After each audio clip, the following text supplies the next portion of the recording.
నేను doctor Dwarakamayi, consultant at Harika ENT hospitals, Vanasthalipuram branch. ఇవాళ మనం ఎలర్జిక్ రైనైటిస్ని గుర్తించడం ఎలానో తెలుసుకుందాం. జనరలీ ఎలర్జిక్ రైనైటిస్ సిమ్టమ్స్తోనే చాలాసార్లు దాన్ని డయాగ్నోస్ చేసి ట్రీట్మెంట్ అన్నది స్టార్ట్ చేసుకుంటాం. కానీ ఒకవేళ కొంతమందిలో ట్రీట్మెంట్ రెస్పాండ్ అవ్వకుండా అన్కంట్రోల్డ్గా ఉన్న వాళ్ళకి స్కిన్ ప్రిక్ టెస్ట్ని అడ్వైస్ చేస్తాము.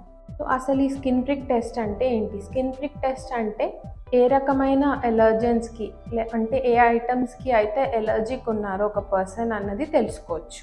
ఈ టెస్ట్లో చాలా రకాల ఎలర్జెన్స్, సుమారు 50 నుంచి 60 ఎలర్జెన్స్ దాకా టెస్ట్ చేయడం అన్నది జరుగుతుంది. సో ఈ టెస్ట్ అన్నది చర్మం పైన చేస్తారు.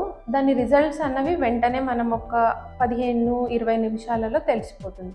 ఈ టెస్ట్ జనరలీ ఒక 30 to 60 minutes లోపల అయిపోతుంది. మనం రిజల్ట్స్ అన్నవి వెంటనే చూసుకొని పాజిటివ్ వచ్చిన రిజల్ట్స్ ఏదైతే ఉన్నాయో, అంటే ఏ ఎలర్జెన్కి అయితే పాజిటివ్ వచ్చిందో దానికి ట్రీట్మెంట్ అన్నది స్టార్ట్ చేయాలి, లేదా దాన్ని అవాయిడ్ చేయడానికి అన్న ట్రై చేయాలి. అవాయిడ్ చేయలేని టైమ్స్లో ఇమ్యూనోథెరపీ అనే ట్రీట్మెంట్కి వెళ్ళొచ్చు. చేస్తే మనకి యూస్ఫుల్గా ఉంటుంది.